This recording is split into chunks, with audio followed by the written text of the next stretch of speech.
Across 2 millennia, the Pope, the highest spiritual leader of the Catholic Church, has been regarded as a beacon of faith, compassion, and sanctity. But behind the radiance, are there shadows rarely seen? This isn't about casting blame, but about inviting a deeper exploration into a role both sacred and burdened with immense responsibility. The Pope's influence extends far beyond theology. He is intertwined with cultural, political, and societal transformation throughout the ages.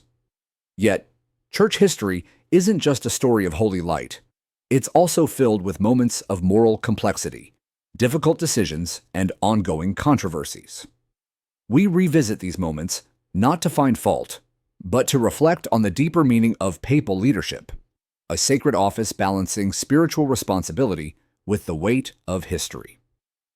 This video doesn't offer black and white judgments, but seeks truth through the lens of historical facts. Could purity here mean an unwavering pursuit of truth rather than perfect innocence? Let's uncover that together. Be sure to subscribe and enable notifications so you don't miss any of our deep dives into Scripture and faith. The Pope isn't just the Catholic Church's head, he embodies one of the most powerful symbols of religious holiness on earth. His position is rooted in the legacy of St. Peter, Christ's first apostle and chosen shepherd of believers. According to tradition, Jesus told Peter, "You are Peter, and on this rock I will build my church," Matthew 16:18, establishing a spiritual lineage that continues through the popes. As Christ's representative on earth, the Pope not only upholds doctrine, but also makes decisions impacting religion and society. When he speaks ex cathedra, his declarations on matters of faith and morals are considered infallible. This ensures doctrinal unity and fidelity to Christ's teachings. Even as political influence has declined, the Pope remains a key global figure for justice, peace, and human dignity. Throughout different eras, the Catholic Church has grown resiliently despite facing persecution and upheaval. In the early Church, 1st to 4th centuries, after the crucifixion of Jesus, Christianity spread rapidly, even under the brutal repression of the Roman Empire. Many believers were martyred, but apostles like Peter and Paul remained unwavering, courageously spreading the gospel. St. Peter, appointed by Jesus to lead the faithful, established the Christian community in Rome. He was among the first apostles to be martyred there. According to church tradition, he was buried at the site where St. Peter's Basilica now stands. His presence in Rome laid the spiritual foundation for future popes and anchored Rome as the center of Catholic authority. In the 4th century, under Emperor Constantine, Christianity was declared the official religion of the Roman Empire. This monumental shift allowed the Church to flourish and gain unprecedented power. From this point, the Pope was not only a religious figure, but also an influential political voice in imperial affairs. During the Middle Ages, 5th to 15th century, the Catholic Church reached the zenith of its power. The Pope's influence extended beyond the Church into the realm of kings and emperors. His authority was particularly evident during the Crusades, which were launched under papal command to protect sacred Christian lands. One of the most significant confrontations of that era was the clash between Pope Gregory VII and Emperor Henry IV in the 11th century. This power struggle highlighted the ongoing tension between church and state authority. The dramatic 1077 encounter at Canossa marked a defining moment in medieval history. It wasn't just a dispute. It was a symbolic showdown between religious and secular power, emphasizing the Pope's ability to influence even emperors. In that year, Emperor Henry IV, having been excommunicated by Pope Gregory VII, made a penitential pilgrimage to Canossa. He stood barefoot in the snow, waiting for forgiveness outside the Pope's residence, a powerful image of papal supremacy. This conflict, known as the Investiture Controversy, reached its peak in the 11th century. It was a fierce dispute over who had the authority to appoint bishops and church officials, the emperor or the pope. Henry IV sought control over church appointments as a means to solidify his political power. Pope Gregory VII, defending the Church's independence, decreed that only ecclesiastical authorities could appoint clergy. This declaration sparked a deep and lasting division between imperial and papal powers. By ignoring the Pope's order and continuing to appoint bishops independently, Henry IV provoked a historic response. In 1076, Gregory VII excommunicated him and declared his throne vacated. This not only stripped Henry of his authority, but also weakened the allegiance of German nobles. In medieval times, excommunication isolated a person completely from the Christian world, a fate intolerable for any monarch. Under increasing pressure from the German princes, who sought to exploit the situation, Henry was forced to seek forgiveness from the Pope.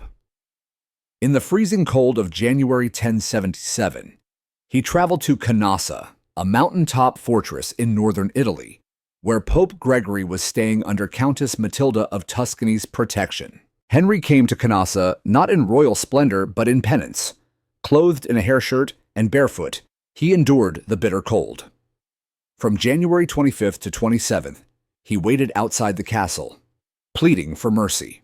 The sight of a humbled emperor waiting in the snow for absolution became a powerful emblem of papal power.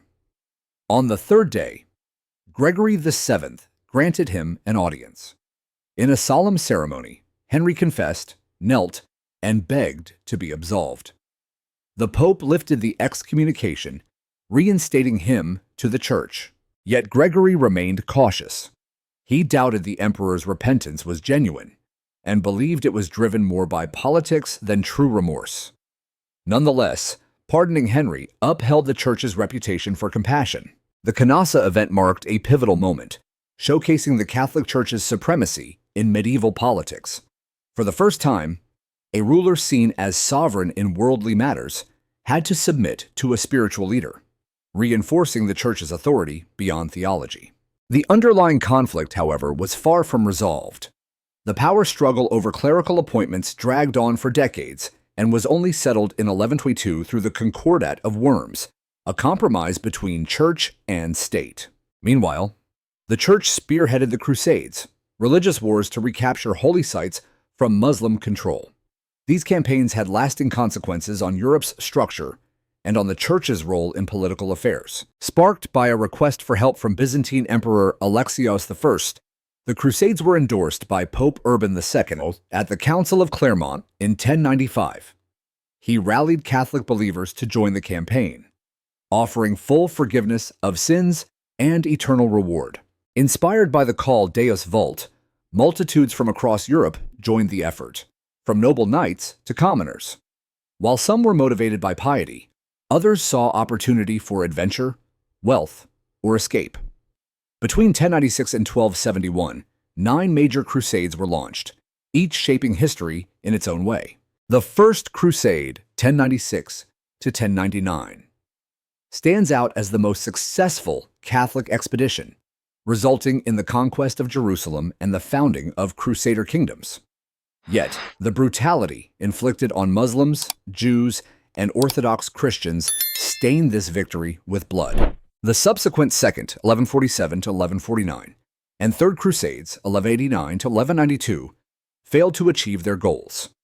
Nevertheless, the era was defined by key figures such as England's Richard the Lionheart and the Muslim leader Saladin, whose actions shaped both military history and diplomacy. The Fourth Crusade, 1202-1204, deviated entirely from its original mission, as Crusaders looted Constantinople instead of reaching the Holy Land. This event intensified the divide between the Roman Catholic and Eastern Orthodox churches. The Crusades brought both influence and infamy to the Catholic Church.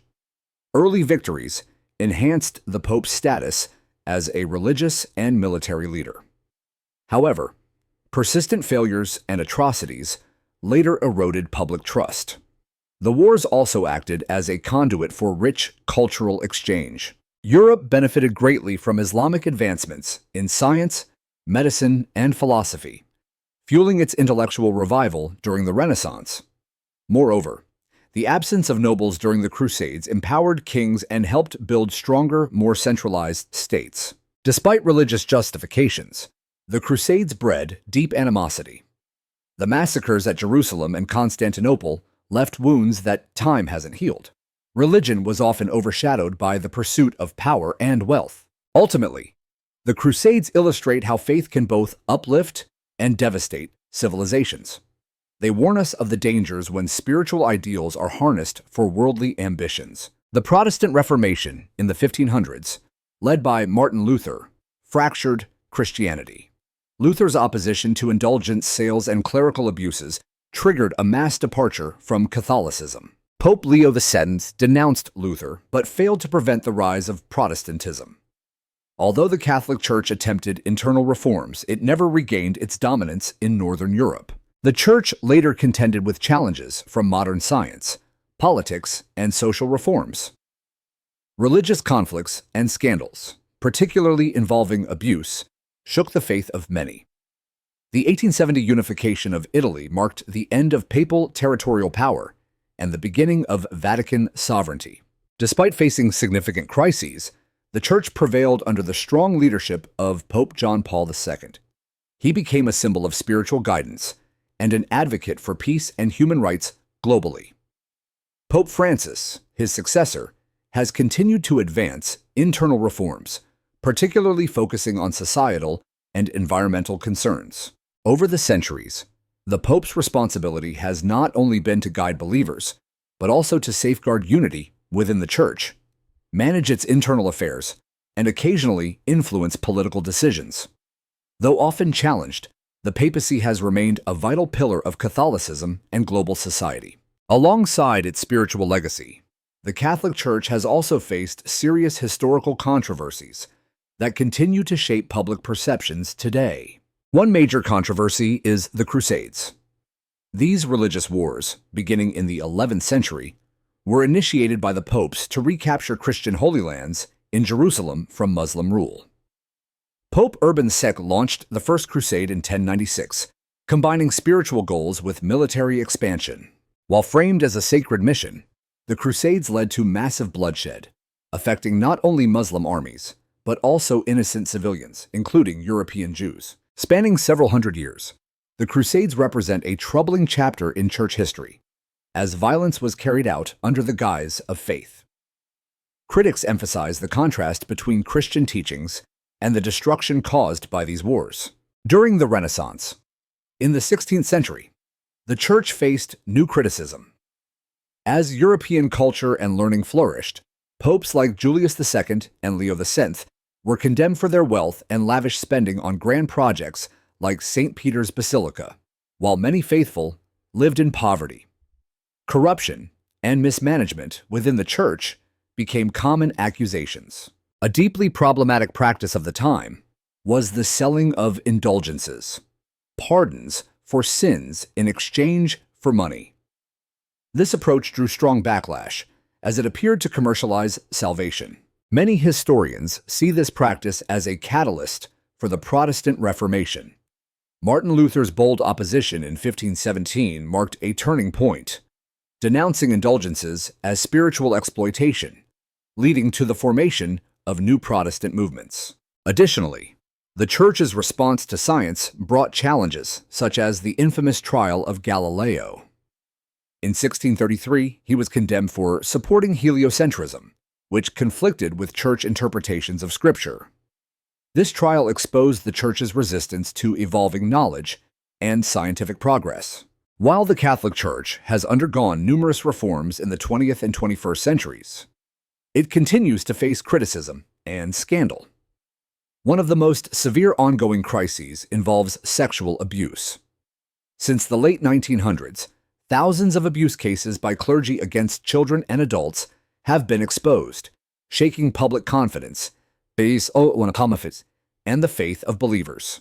A particularly significant scandal occurred in Boston, USA, where media reports uncovered that over 70% of local priests had been accused of sexual misconduct.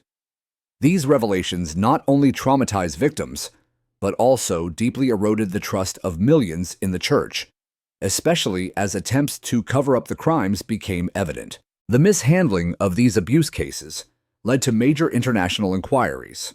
Countries like Australia and Germany began extensive investigations into the Church's response to allegations. The Vatican itself was criticized for decades of secrecy.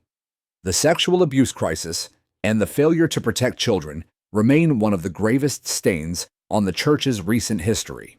In addition to sexual abuse, financial transparency within the Church has also come under scrutiny.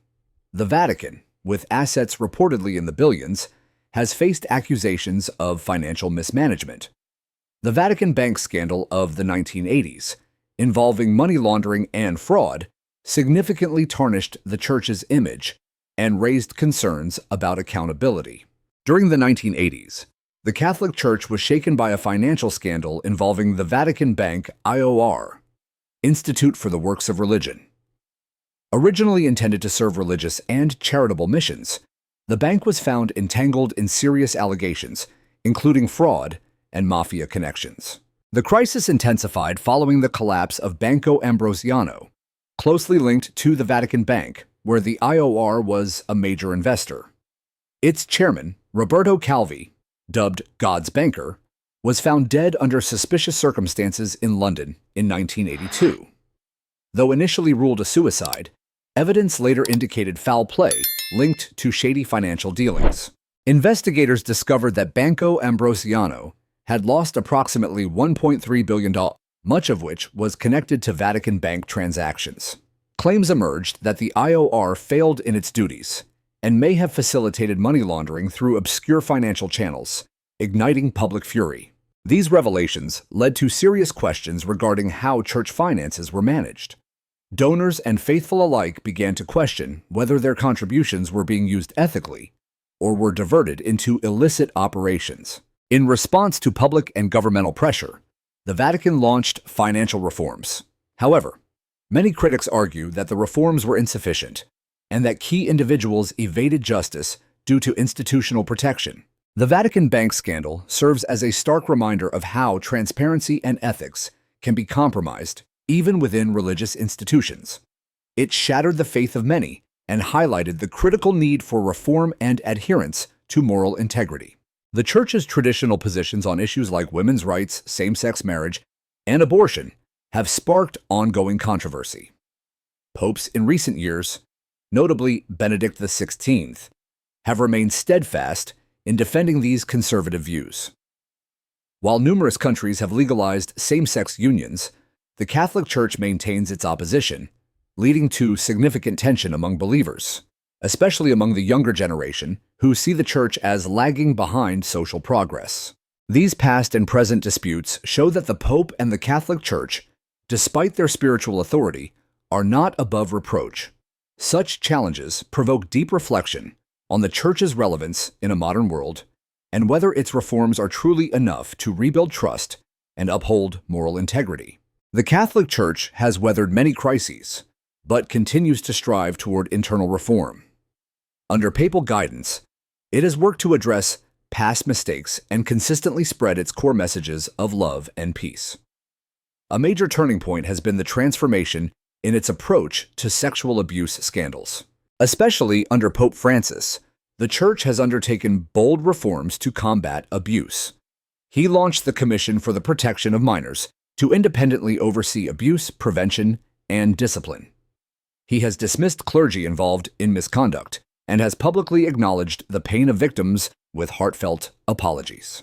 Financial reforms have also been implemented to meet demands for transparency. Pope Francis established a financial oversight committee in the Vatican to ensure responsible use of assets and donations. These measures not only enhance trust within the Church, but also reinforce its ethical accountability.